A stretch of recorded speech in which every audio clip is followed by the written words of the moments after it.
They could have been any two billionaire schmucks taking an evening stroll through Manhattan. Robert Kraft and Arthur Blank, the owners of the New England Patriots and the Atlanta Falcons, respectively, had met up at the Plaza Hotel, where Kraft keeps an apartment. It was a warm night in August, and they decided to forego the usual limo and head to dinner on foot. Passers-by who recognized them on the street expressed mild surprise that Kraft and Blank, the rival owners from last February's Super Bowl, would be seen together. Kraft and Blank shared a few laughs over this. They are in fact close friends of similar age. Blank is 75, Kraft 76. Background: observant Jews from the Northeast, Blank from Queens and Kraft from Brookline, Massachusetts. Means: multiple billions, and tastes: bespoke suits, younger women. But few bonds run deeper than shared association in this most exclusive club of American fat cats, the 32 magnates who own NFL franchises. Blank needed to unburden himself of a minor beef with Kraft. It involved the aforementioned Super Bowl Lee. After the Falcons blew a late 28-3 lead over the Patriots and lost in overtime, N28-3 entered the lexicon of football taunts. Kraft ordered exactly 283 diamonds embedded into each of the 10-carat white gold Super Bowl rings he commissioned for the Patriots. Blank, who bought the Falcons in 2002, mostly took the loss and the attendant trolling in stride. But the ring stunt bothered him. He found it unnecessary and tacky. "I said to Robert, 'You didn't have to do the 28-3 in the ring,' he told me recently. It kind of pissed me off." But Blank and Kraft had more important matters to discuss. They had come to New York in their capacities as members of the N.F.L.'s Compensation Committee, the 6 owners charged with determining the salaries of the league's top executives. They would be meeting for dinner in a private room at the Midtown restaurant Patroon to iron out the details of a new 5-year contract extension for the NFL commissioner, Roger Goodell. By the terms of the agreement that had been in the works for several months, Goodell stood to make as much as $200 million by 2024 if the league hit its financial targets. But some other owners had begun grumbling about the deal, at first in private and then very much in public. After all, Goodell would earn this spectacular paycheck despite the fact that, of late, he always seemed to be presiding over some self-inflicted fiasco, and despite the creeping notion that the once mighty NFL had been operating in a baseline state of turmoil in recent years, if not outright decline. There had been a 2-year drop in television ratings, which the league has blamed on factors like the attention-devouring 2016 presidential campaign and a proliferation of cord-cutting viewers disrupting the broadcast model. TV accounts for 60% of the N.F.L's total revenue.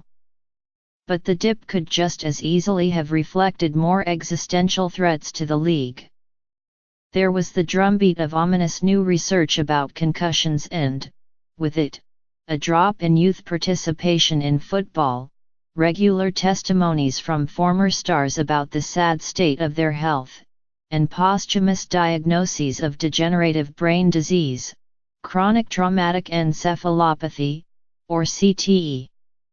And that was before the league embarked, in 2017, on its most discordant season in years, replete with player protests, fan furor over the protests and the highly unusual circumstance of an American president using the country's most popular and profitable sport as ammunition in the country's culture wars. In the dozen years since Goodell became its commissioner, the the juggernaut league had gone from being one of the most unifying institutions in America to the country's most polarizing sports brand. It was debatable how large a share of the blame Goodell personally deserved for this trajectory, and Goodell, in any case, was not inclined to accept much of it. I think it's a little more reflective of how somewhat divided our society is at this stage, he told me in early January. But division was the inescapable theme that came up in the 24 interviews I conducted with players, owners, and league officials about a season in which sponsorships were jeopardized, boycotts were threatened, blacklists against players were suspected, tickets and jerseys were burned, and ratings and attendance were down. There's no question, this season has been probably unlike anything that I've been around, said Art Rooney II, president of the Pittsburgh Steelers, whose grandfather founded the team in 1933. The NFL loves to emphasize how football brings friends, families, and communities together, and to present the game as an oasis clear of the rest of life's messiness or distractions, as coaches like to call such extraneous passions as politics. We offer fans a respite from the trials and missteps of everyday life, Jerry Jones, owner of the Dallas Cowboys, says. That promise would evaporate abruptly in 2017, when the most potent oligarchy in American sports would have its power structure shaken, and arrive at the end of the season wondering, was 2017 an anomaly or the future? I went to see Roger Goodell at the N.F.L's headquarters at 345 Park Avenue the morning after a sluggish docket of first-round playoff games in early January. The commissioner was sitting in his sixth-floor office, sipping water and battling a cold. Goodell, who is 58, wore a beige V-neck sweater and looked somewhat worn down but freshly worked out. He had just come from a Pilates class at a studio not far from the office. It had been a challenging season, Goodell allowed. There are never problems, only challenges for this commissioner, but every season has its issues. Never has there been a period in our history where everything's been great, he said. We've always had our challenges. Goodell, the son of the former Republican senator from New York Charles Goodell, is a gifted political animal. He can come off as stiff and cautious in speeches and on TV, and can in fact be stiff and cautious in person too, but he was also clearly bred for public life, and adept at turning it on as necessary. He is a prodigious slapper of backs, squeezer of shoulders and knower of names. He laughs easily, maybe for real, or maybe not. He has also mastered the paramount political skill of prioritizing constituencies, none more so than the 32 NFL team owners who employ him, the membership, as they are known to one another. You have to be able to deal with and get along with 32 different personalities. John Mara, the president and an owner of the New York Giants, told me. We range from people like me who were born in a family business, and people who are self-made billionaires who think they know everything about everything. Then there was that other billionaire, the one in the White House. From early in his presidential campaign, Donald Trump held up the NFL as a symbol of the sissified and hypersensitive culture he was running against. You used to see these tackles, and it was incredible to watch, right? Trump said at a campaign rally in Nevada in early 2016. But football has become soft like our country has become soft. Culture war critiques of the NFL were previously mostly confined to the left. Liberals were far more prone to suspicion of football for its violence, militaristic sensibility, and over-the-top displays of patriotism. But Trump struck a throbbing nerve on the right, making the NFL an improbable symbol of permissive leadership and political correctness. 7 months after Trump's Nevada rally, and just in time for the general election, Colin Kaepernick, the quarterback for the San Francisco 49ers, took to kneeling during the national anthem before preseason games, a protest, he explained, against police brutality endured by African Americans and other minorities. It was only a matter of time before Trump served up the vegan Kaepernick as red meat to his base. The NFL is way down in their ratings, Trump taunted the league at a campaign rally in Greeley, Colorado, a week before the election. He said that politics was a much rougher game than football and also more exciting. "We've taken a lot of people away from the N.F.L., Trump boasted. And the other reason is Kaepernick. Well, before Kaepernick was even born, the NFL had figured prominently in the future president's personal ledger of grievance and unreturned affection.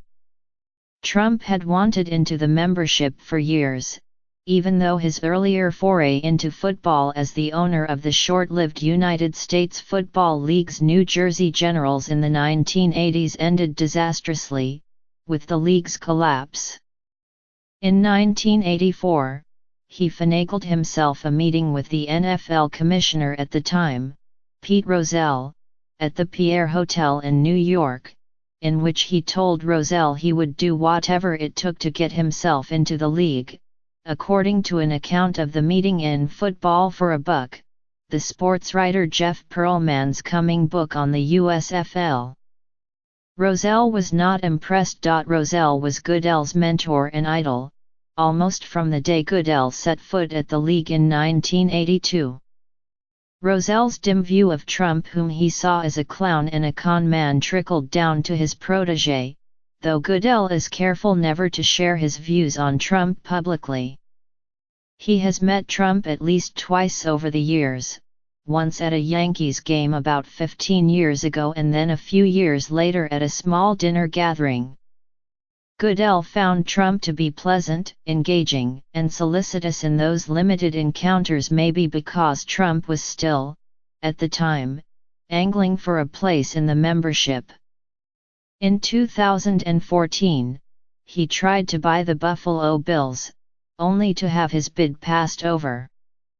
After losing out on Buffalo, Trump lashed out at his owner friends, particularly New England's Robert Kraft, for not doing more to grease his entry into the league.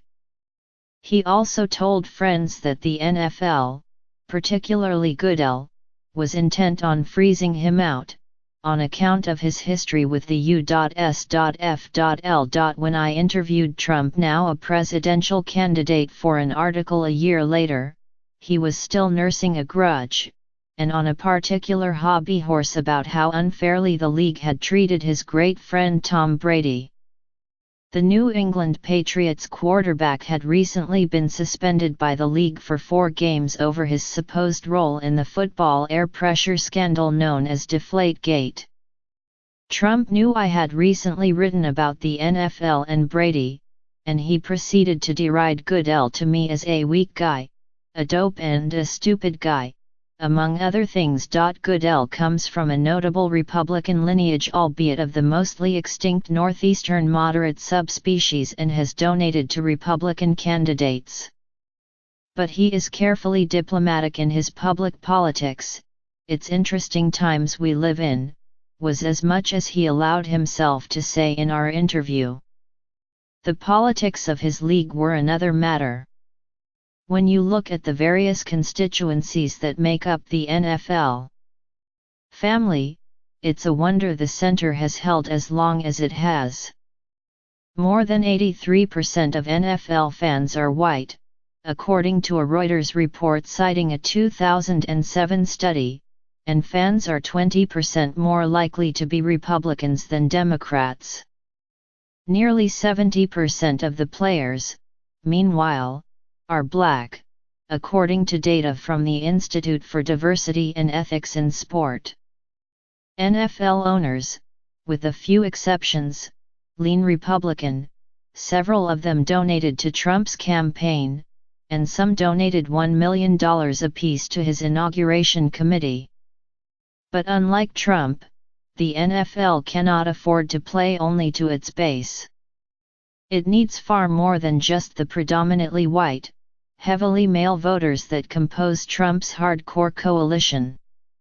It wants everybody in the football family. Goodell was in Colorado on the Friday night in September when Trump, at a rally in Alabama, called on NFL owners to fire players who knelt during the national anthem. "Get that son of a expletive off the field right now," Trump said. Joe Lockhart, the N.F.L's chief spokesman and former White House press secretary under President Clinton, called Goodell at 5:30 a.m. the following morning to discuss how to proceed. Goodell's initial reaction was a mix of anger and resignation.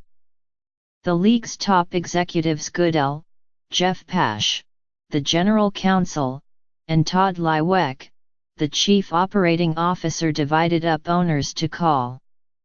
The watchword was unity. They should present a single front insofar as that would be possible.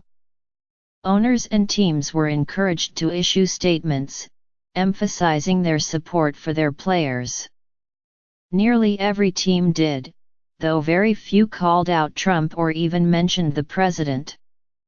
Shahid Khan, the Jacksonville Jaguars owner, a Pakistan-born Muslim and the only non-white owner in the NFL, as well as one of the donors to Trump's inauguration, joined his team on the field before the game and locked arms in a show of solidarity. Several other owners followed his lead. Kaepernick's initial protests in 2016 had inspired roughly a dozen or so players to do the same or similar. But for all the media attention they received, the demonstrations had never reached a critical mass of players or prompted any great fan response. Trump's provocation in Alabama changed that. The week before the president made his statement, 4 people kneeled, Arthur Blank told me. The president then said his thing, and then 400 people kneeled. And even that response, Blank went on, showed signs of dying down within a few days, only to flare up again when Vice President Mike Pence waged, or staged, his own counter-protest, leaving an October 8 Indianapolis Colts game he was attending at taxpayer expense after a group of visiting San Francisco 49ers knelt during the anthem. A dumb thing, Blank called Pence's action. But Trump and Pence most certainly appealed to a vocal subset of NFL fans. They booed kneeling players and called for boycotts. Teams argued politics among themselves, and some former players criticized current ones. "It's the first time I've ever been ashamed to be a Patriot," the longtime New England lineman Matt Light said after a dozen current Patriots took a knee. "No one was expecting this to happen, and it was hard to see coming," the Steelers' Art Rooney told me. "I think there was no question it hurt the league." Certainly these episodes went well beyond distraction, which itself became a term of offense among protesting players.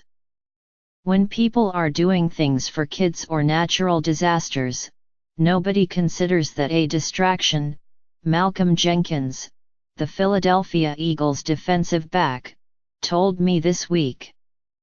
"It's only when you're talking about racism or police brutality, all of a sudden those things are uncomfortable."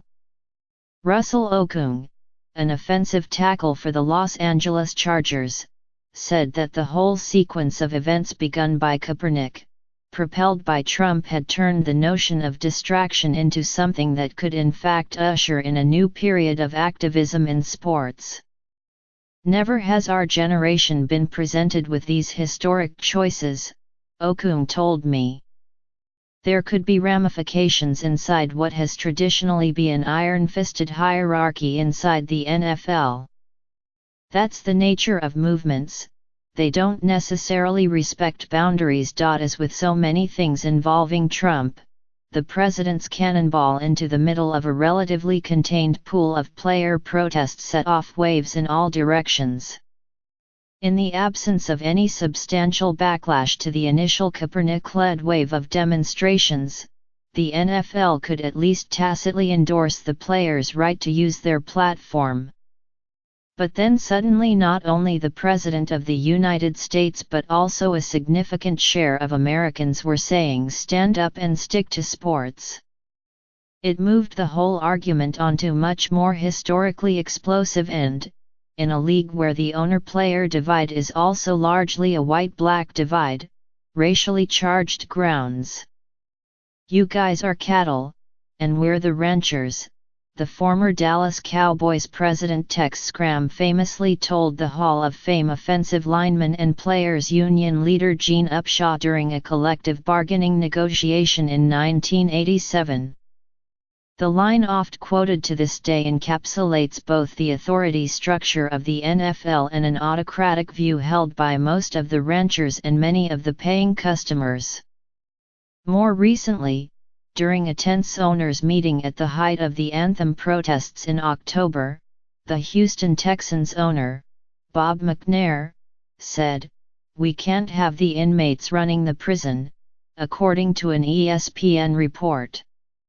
Most people construed the remark as an insult with clear racial overtones against protesting players, nearly all of whom were African American. McNair later apologized and claimed that the inmates he was referring to were not the players but executives at the league office. When I asked Goodell whether he or anyone on his staff had any communication with the White House, backchannel or otherwise, he smirked, "I took this as a no.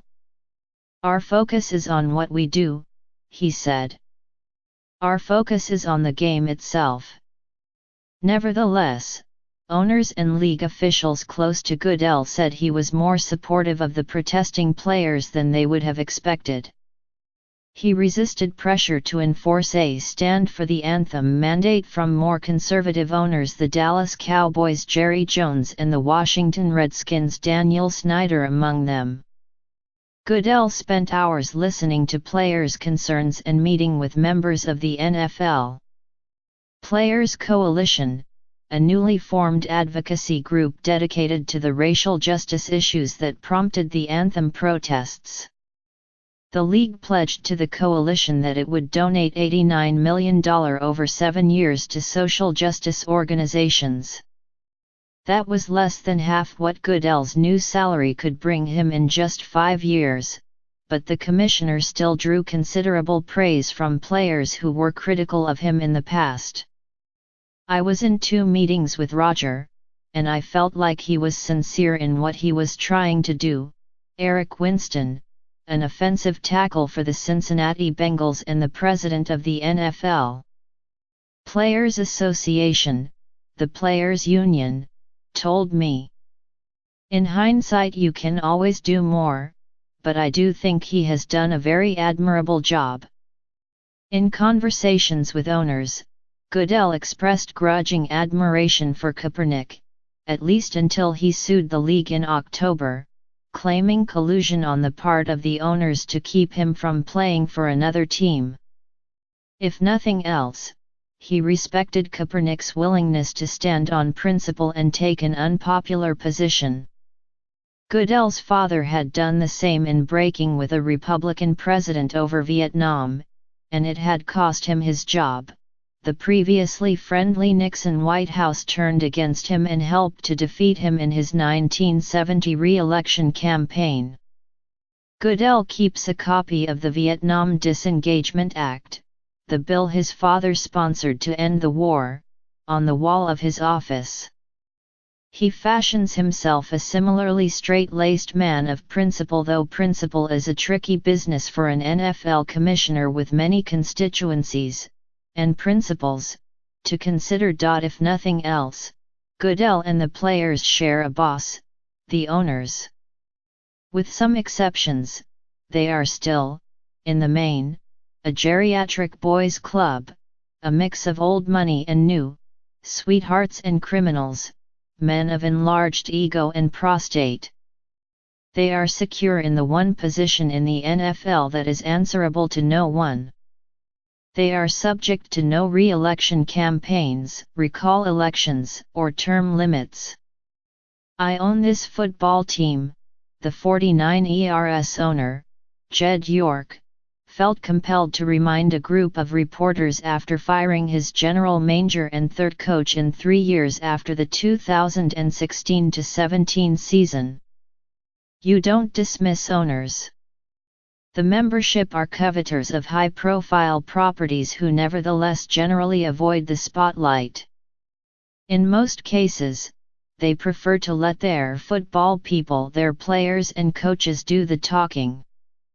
They view themselves as higher-order sportsmen, concerned with the lofty business of legacies. But the anthem protests dragged certain owners into a spotlight they would otherwise be reluctant to occupy.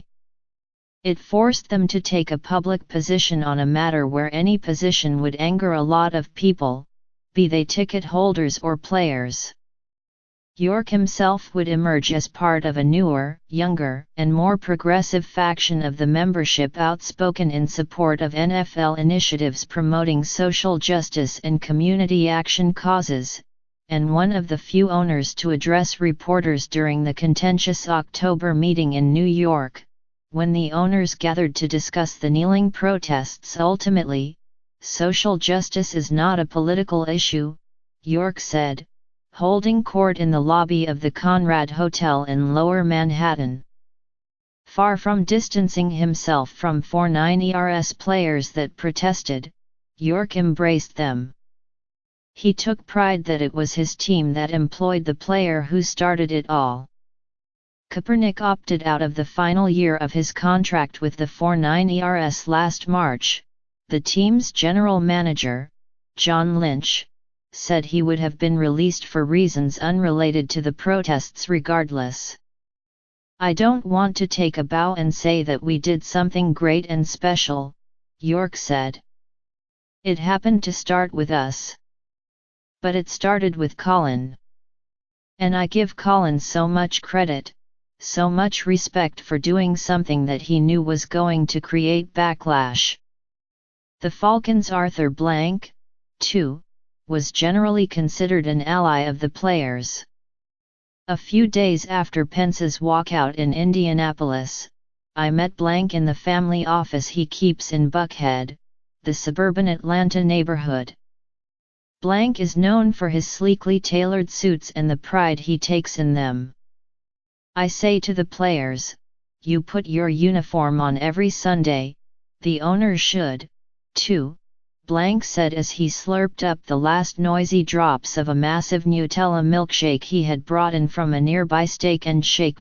Blank had issued one of the stronger statements in response to Trump, though like the other owners, it did not mention him specifically. Creating division or demonizing viewpoints that are different than our own accomplishes nothing positive, Blank had said. As for the players' protest, Blank told me when we met, a lot of what they're protesting in my view is very legitimate. When Trump weighed in as he did, he said, it became a manhood issue for many of the teams, or in some cases a brotherhood issue. He wondered whether Trump's attacks on the NFL were motivated by real issues, or whether they were just distracting from real issues or other issues having to do with the country. Blank's relative outspokenness also reflects the demographic makeup of his customers. The Falcons' season ticket base is 40% African American, a figure that could very well be higher than that of any professional sports team in America. Likewise, Kaepernick's 2016 protest, and York's vocal support for it, were bound to receive a more sympathetic hearing in liberal San Francisco than they would have in, say, Dallas, home of the Cowboys and dominion of Jerry Jones. A devilish Arkansas Wildcatter who owns the league's most valuable team, Jones, 75, fashions himself the biggest, swingingest member of the membership. He likes to make his big opinions known about how the league should be run. For years, While generally supportive of Goodell, Jones had maintained that the league office had become bloated, its top executives overpaid. His feelings were hurt when blank chose 5 owners not named Jerry Jones to serve on an expanded version of the compensation committee last year. At the time, Jones had otherwise been feeling rather pleased about his elevated place in the football universe. In August, he was inducted into the Pro Football Hall of Fame in Canton, Ohio, an honor Jones had coveted. He celebrated with a blowout party at Glenmoor Country Club in Canton, under a huge white tent, fit for a circus. Cowboys cheerleaders, dressed in gold, flanked the entrance to welcome the arrivals. Justin Timberlake performed and declared from the stage that the greatest owner in the history of sports is being honored tonight. Cocktail napkins were printed with inscrutable Jerryisms, memorable lines uttered by Jones over the years.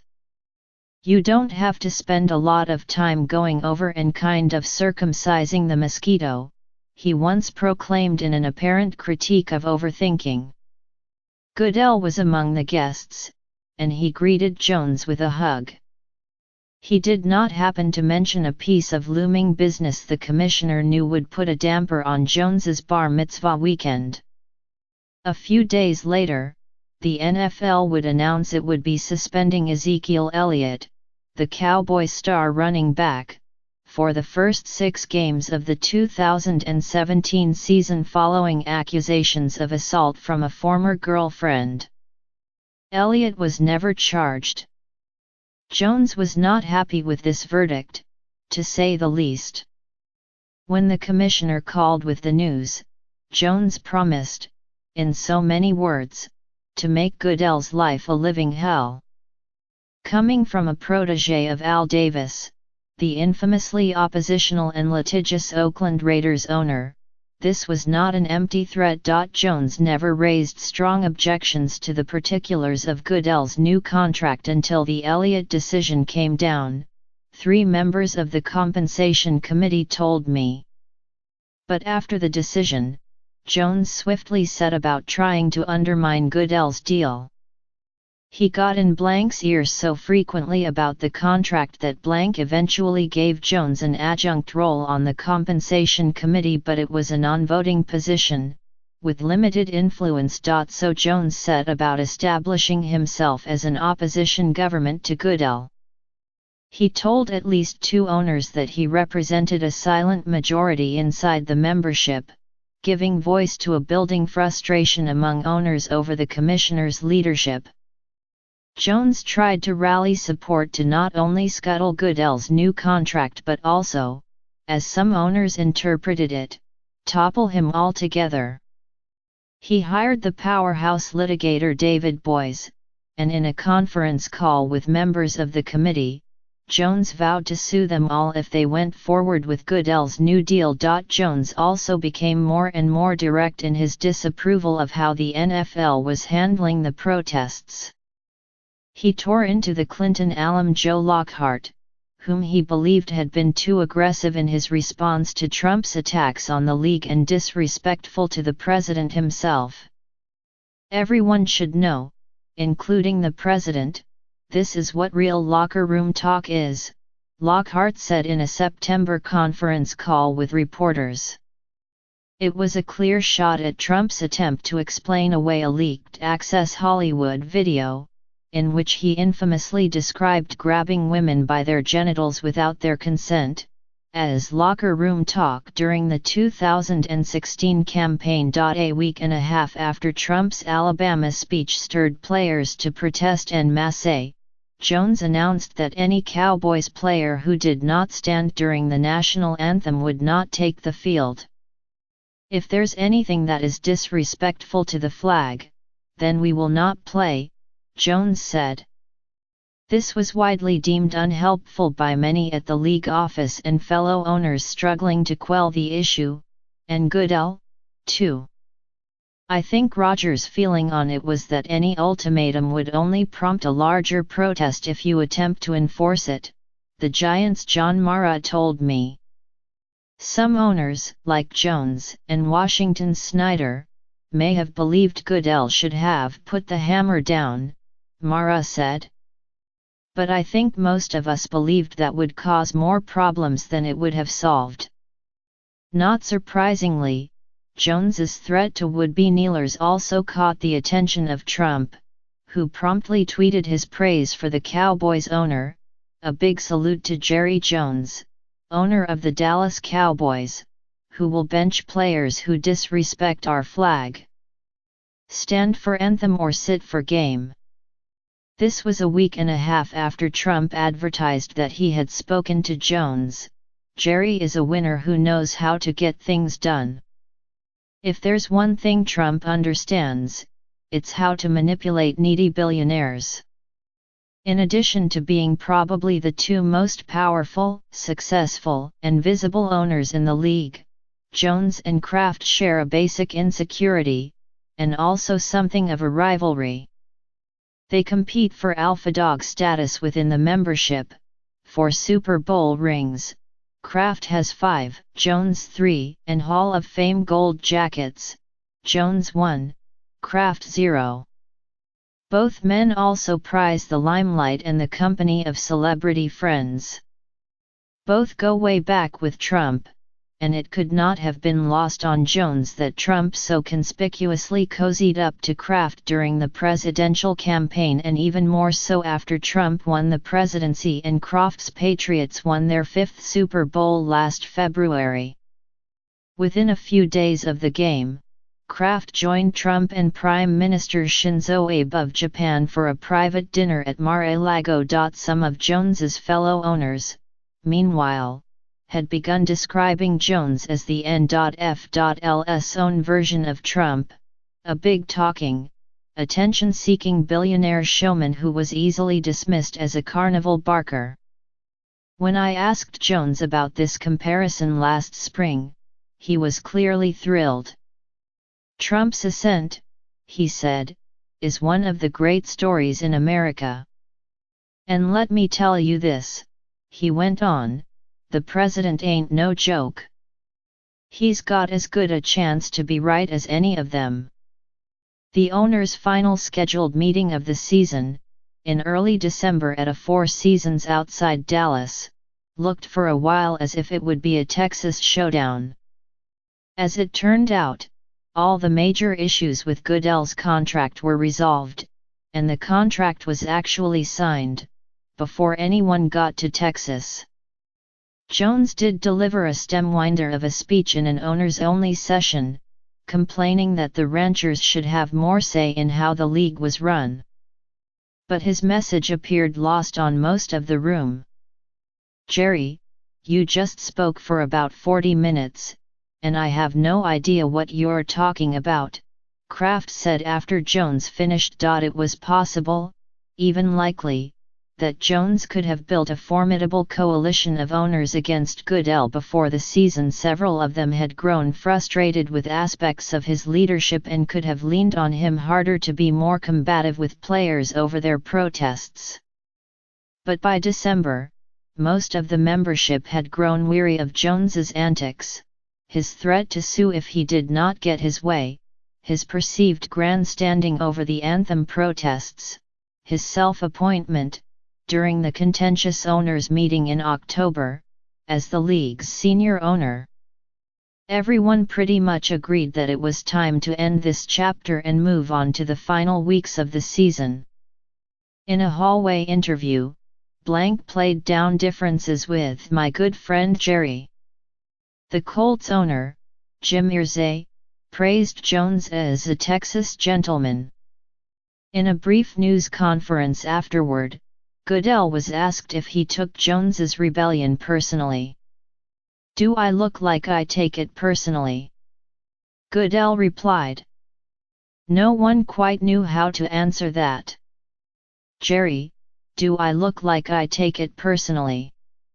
Goodell said, pointing to Jones, who was standing behind him and didn't seem to know how to answer that either.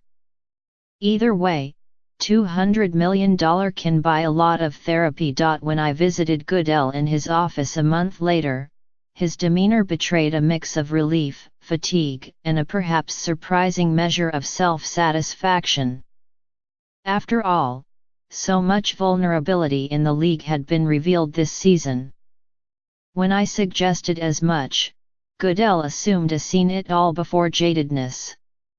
"Remember, I came into the league in 1982, Goodell told me.